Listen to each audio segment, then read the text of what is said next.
Selamat sore Bapak Ibu Saudara dikasih Tuhan. Tiba saatnya kita akan mendengar renungan firman Tuhan pada hari ini, Selasa 26 Mei 2020. Mari kita persiapkan hati kita untuk kita mendengar kebenaran firman Tuhan, dan kita akan awali di dalam doa.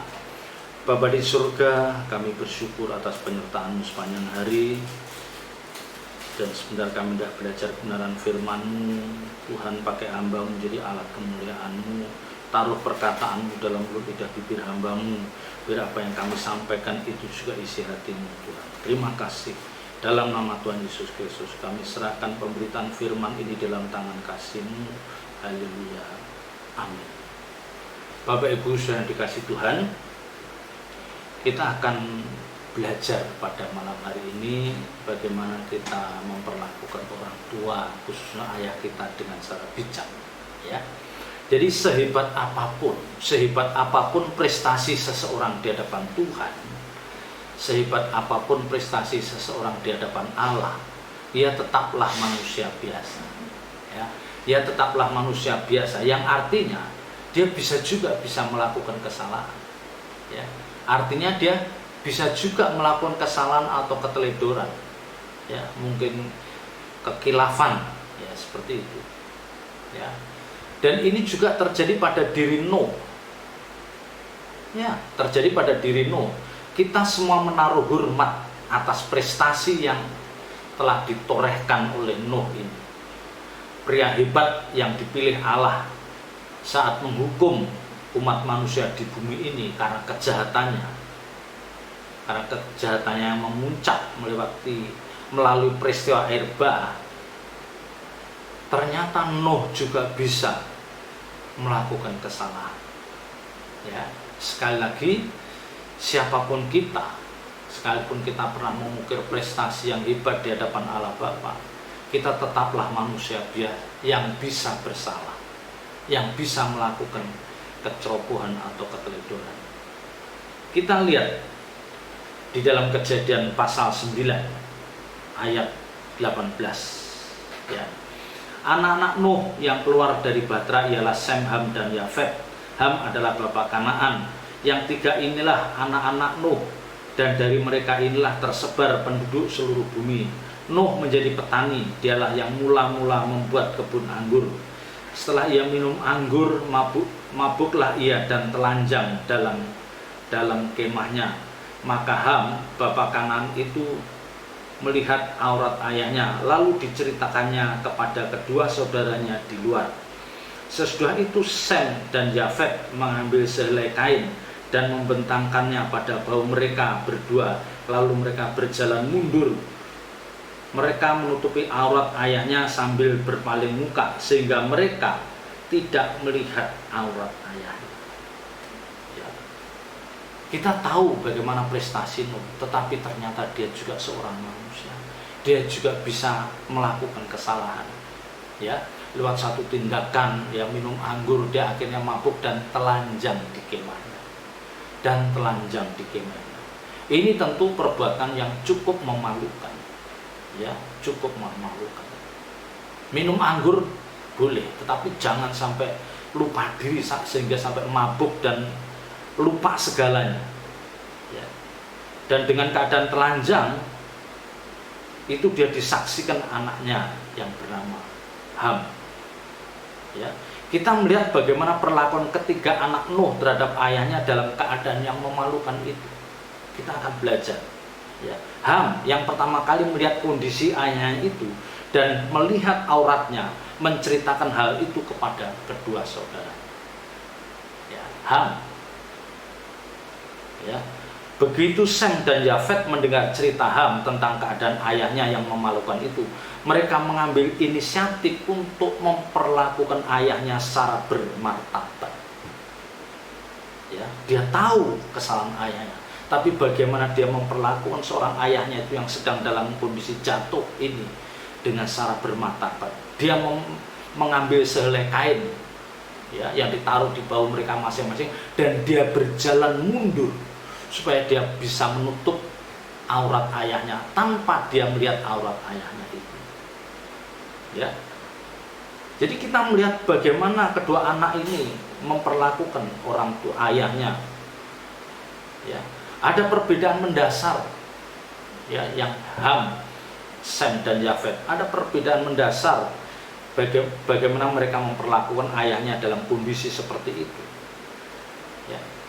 Pelajaran rohani yang bisa kita ambil, kita petik dari peristiwa ini adalah, ya, sama-sama melihat kelemahan ayahnya, sama-sama melihat kelemahan orang tuanya, taruhlah orang tuanya.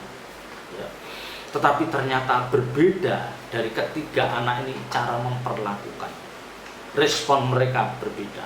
Yang satu menceritakan bahwa ayahnya telanjang begini begitu. Ya. Ya. Kita sebagai orang percaya harus sadar betul. Harus sadar betul. Bapak Ibu Saudara, saya ingatkan.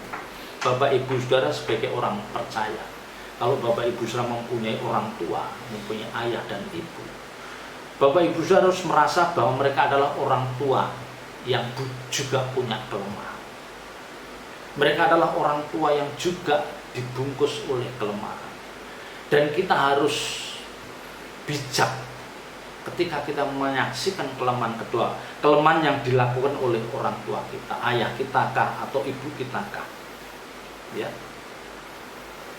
Jadi sebaik apapun orang tua kita, itu pasti ada kelemahan dan suatu saat bisa jatuh.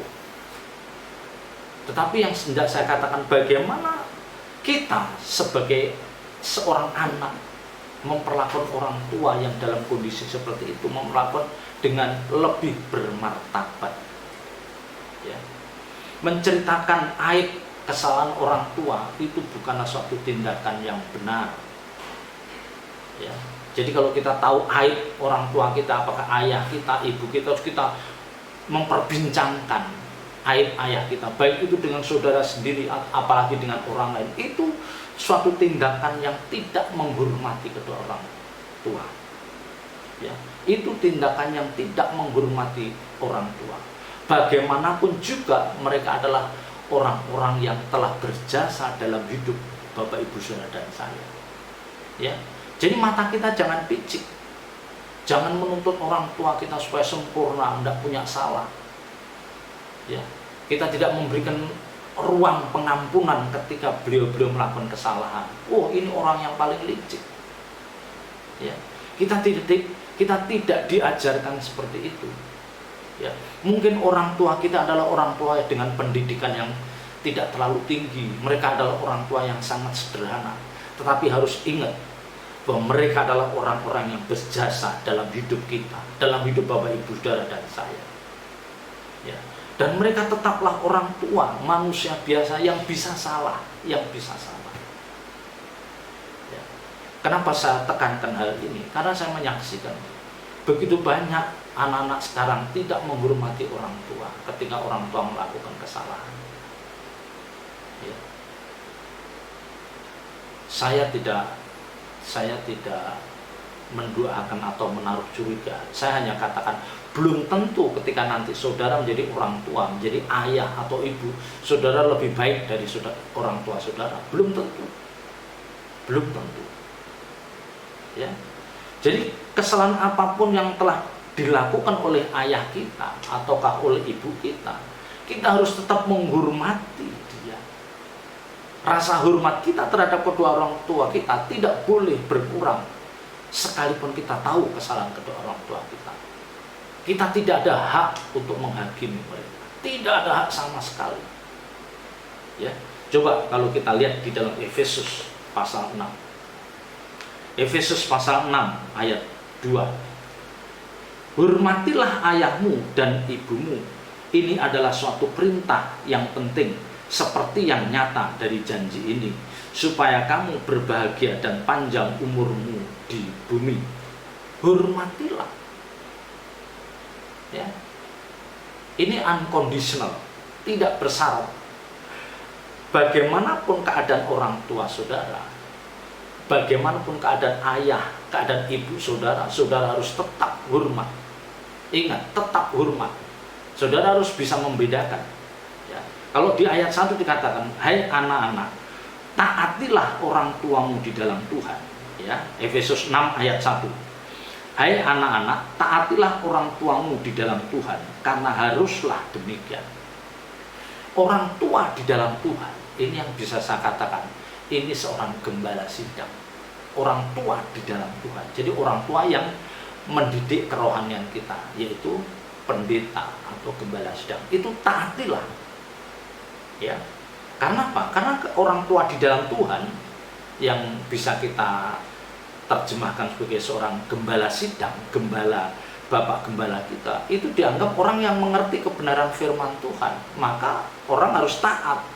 Jadi apapun yang diperintahkan harus kita lakukan. Ya, maka betapa bahayanya seorang gembala sidang itu. Dia harus mengerti kebenaran karena ucapannya itu ditaati oleh jemaatnya.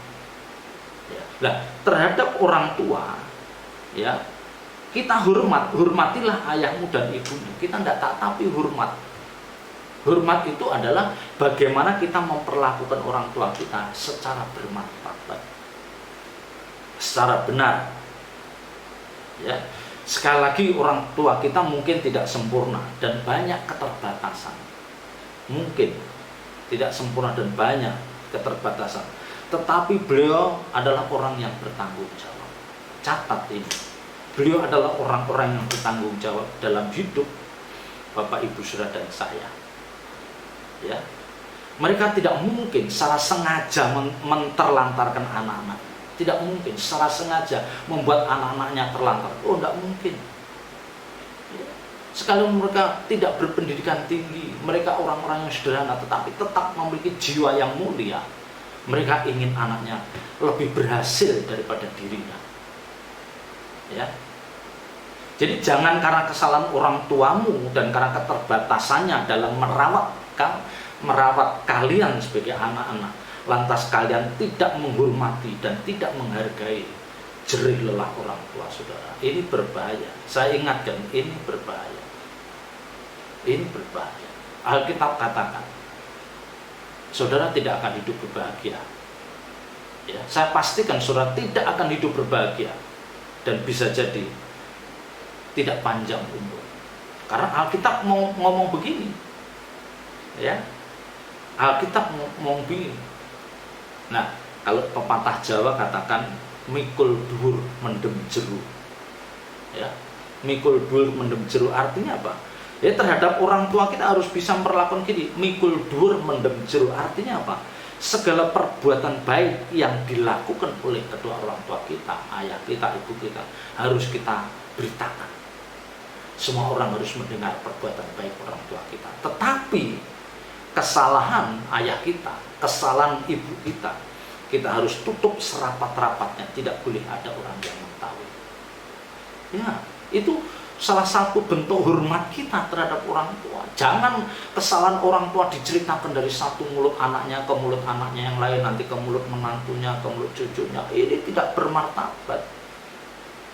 Ya, tidak bermartabat. Ingat, saudara belum tentu menjadi orang tua yang lebih bijak dari orang tua saudara. Ya, saya mengatakan hal ini karena saya ada kekhawatiran anak-anak zaman sekarang kurang hormat. Kurang hormat. Apalagi kalau orang tuanya, ibunya, ayahnya itu mempersiapkan, sudah memperlengkapi anak-anaknya dengan kebutuhan materi yang cukup. Rumah disiapkan, pekerjaan disiapkan, kendaraan disiapkan, tapi dia tidak hormat pada orang tuanya. Waduh. Ya. Ini jelas-jelas mendukakan Allah. Ya. Sekalipun orang tua saudara tidak bisa memperlengkapi dengan sesuatu yang jasmani, tetapi orang tua saudara mendorong, memberikan spirit untuk saudara menjadi orang yang lebih, supaya saudara menjadi orang yang lebih baik, memiliki gairah untuk kuliah, gairah untuk kerja, gairah untuk melayani Tuhan. Ini jasa orang tua seperti itu juga tidak kecil. Ya. Jadi jangan saudara, Bapak Ibu Saudara yang berpendidikan tinggi, S1, S2, terus tidak menaruh hormat pada ayahnya, terhadap ibunya, berbahaya. Hidup saudara di ujung tanduk, saya harus katakan begitu. Ya, jangan. Mereka orang-orang yang berjasa. Kita tahu mereka orang-orang sederhana, penuh keterbatasan, tapi mereka orang-orang yang nuraninya bersih. Mereka orang-orang yang tulus dalam mendidik anak-anaknya, dalam memperlengkapi anak-anak. Ya. Jadi ini saya peringatkan pada semuanya yang mendengar kebenaran ini. Ya. Jadi kalau saudara melihat ada adik saudara, kakak saudara, atau siapapun dia tidak hormat pada orang tua, apakah ayahnya atau ibunya, jangan biarkan, tegur mereka. Ya, tegur mereka. Itu sangat membahayakan. Ya. Saya pribadi punya kenangan yang indah dengan orang tua saya, dengan ayah saya, dengan ibu saya. Ayah saya seorang yang memiliki wawasan yang sangat luas, pandangannya luas. Ya. Dalam keadaan yang dengan keterbatasan secara finansial, ayah saya tidak pernah menyurutkan gairah anak-anaknya untuk kuliah, tidak pernah. Dengan 8 anak, ayah saya hanya seorang pegawai negeri, tapi memberikan semangat kepada anak-anaknya itu luar biasa, motivator yang hebat. Ya, saya pun kalau bisa membayangkan, kalau saya mengalami punya anak 8 dengan kondisi keuangan seperti itu, saya tidak yakin bisa mendorong anak-anak saya bisa kuliah semua. Ya, tapi ayah saya luar biasa, luar biasa. Ya memang ayah saya ada kelemahan, wah itu wajar. Nuh saja punya kelemahan kok. Nuh sosok yang luar biasa pun juga bisa jatuh juga, apalagi orang tua kita. Ya. Dan saya juga bersyukur memiliki ibu yang tangguh, seorang ibu yang kuat, begitu sederhana. Seorang ibu yang tidak pernah menuntut apapun secara jasmani. Dia senang ketika lihat anak-anaknya rukun. Dia senang ketika lihat anak-anaknya bisa menjadi orang-orang yang baik. Dan satu pesan yang selalu saya terngiang dalam telinga setiap saudara saya, ketika ayah saya mengatakan, kalian harus rukun. Dulu saya mendengar ucapan itu seperti, ya kok pesannya cuma supaya suruh rukun, seperti sederhana, tetapi ternyata untuk mewujudkan rukun itu tidak mudah. Saya harus mengatakan tidak mudah. Jadi apa yang diucapkan oleh ayah saya tepat, dan itu yang harus kita perjuangkan. Bapak ibu saudara yang memiliki saudara kandung, haruslah rukun. Jangan pernah berselisih, apalagi itu soal materi, jangan.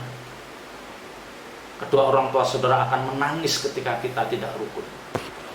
Ketika anak-anaknya hidup dalam ketidakrukunan, maka orang tua saudara akan menangis. Kelimpahan harta,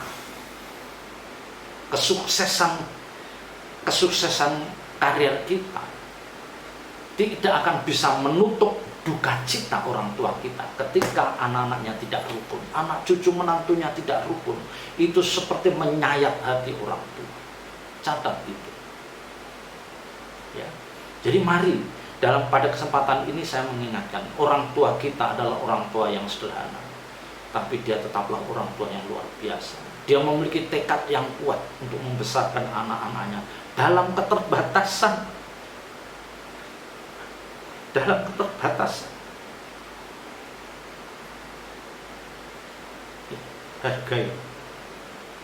Hargai jerih lelah orang tua saudara. Ya. Dan saya bangga ketika menyaksikan orang tua saya, ibu saya di usia yang lanjut tekun mendengar firman, tekun beribadah.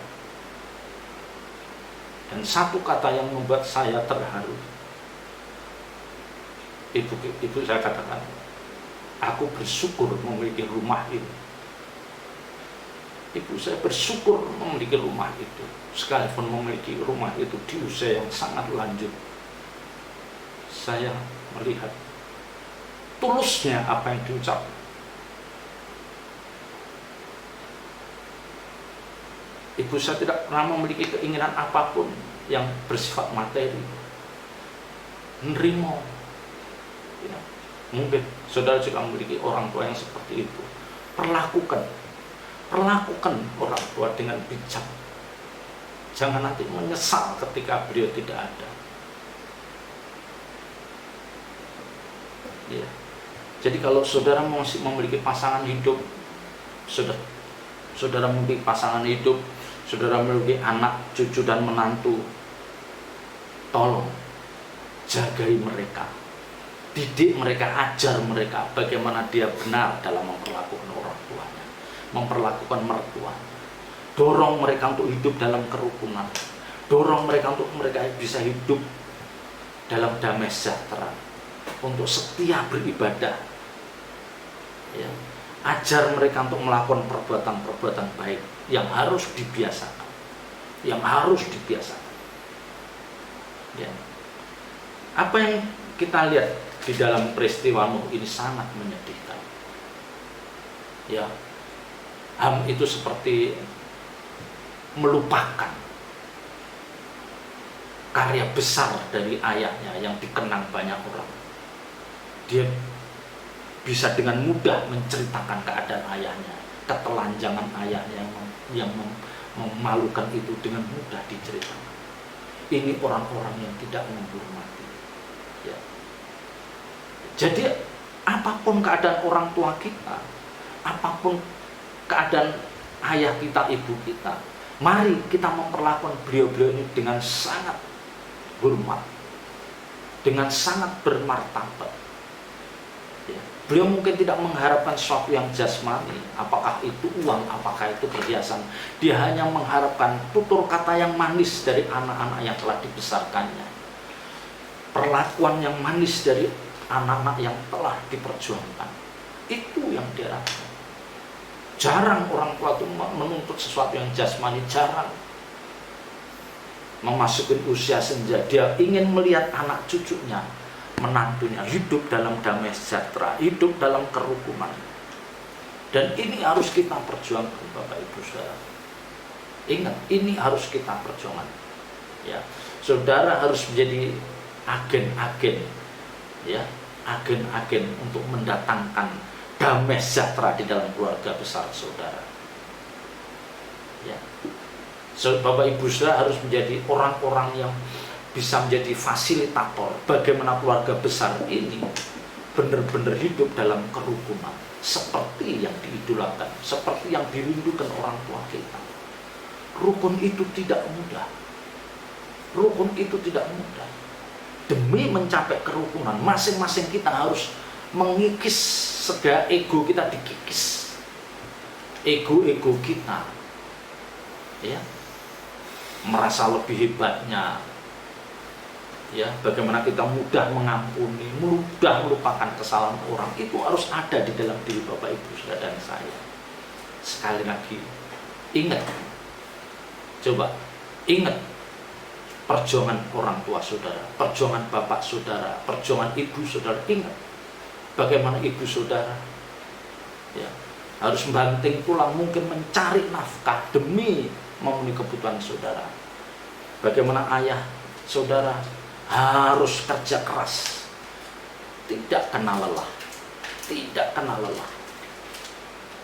Itu yang harus menjadi perhatian kita, biar kita bisa menaruh hormat pada beliau-beliau ini, ya. Jadi pada kesempatan hari ini saya mau mengingatkan, berbuatlah baik, bahkan yang terbaik untuk orang tua saudara, ya. Dan ini jangan, tidak selalu berbicara dengan masalah uang atau materi, bukan. Ini berbicara dengan sikap hati kita, mulut kita, perlakuan kita, ya. Mungkin tutur kata kita yang manis, yang lemah lembut itu lebih bernilai, lebih dinantikan daripada kucuran uang kita. Mungkin, ya, tutur kata kita yang lemah lembut, perhatian kita, itu mungkin lebih dinantikan oleh ibu saudara, oleh ayah saudara. Itu lebih dinantikan daripada uang, mungkin. Ya. Karena pada dasarnya orang-orang tua kita adalah orang-orang yang sangat sederhana, orang-orang tua yang tidak banyak menuntut. Mereka sudah tahu menempatkan dirinya, dan kita sendiri harus tahu bagaimana memperlakukan beliau dengan benar, ya. Kita harus mendoakan supaya memasukin hari akhir hidup orang tua kita, beliau tetap tenang, beliau tetap cinta Tuhan, beliau tetap bisa mengontrol hidupnya. Kita hantar orang-orang kita memasuki akhir-akhir hidupnya supaya menemukan damai sejahtera yang sejati. Ya. Kalau Bapak Ibu Saudara pasangan hidup merupakan pasangan hidup yang belum terlalu tua, jangan dibiasakan menceritakan kelemahan pasangan hidup saudara terhadap anak-anak saudara. Ingat, kelemahan pasangan hidup saudara jangan dibiasakan diceritakan pada anak-anak saudara, karena berbahaya. Anak-anak ini bisa tidak hormat kepada pasangan hidup saudara, padahal mereka harus hormat. Ya, apapun yang terjadi dengan pasangan hidup saudara harus bisa menanggung sendiri. Saudara harus bisa mengatasi. Jangan libatkan anak-anak terlalu jauh. Karena ketika saudara mencari pasangan hidup saudara tidak melibatkan anak, kan? Iya kan?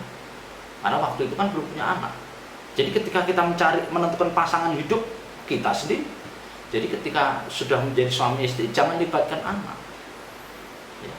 Anak-anak sering tidak hormat pada ayah atau ibu karena salah satu dari mereka menceritakan kelemahannya. Itu salah, jangan lakukan itu. Berikan teladan yang baik buat anak-anak. Berbaktilah Bapak Ibu Saudara terhadap orang tua saudara, biar anak-anak ini melihat, oh, papa saya, mama saya hormat pada orang tuanya, papa, mama saya hormat pada mertuanya. Tunjukkan itu. Biar anak-anak saudara nanti juga akan memperlakukan saudara dan mertuanya dengan lebih baik lagi.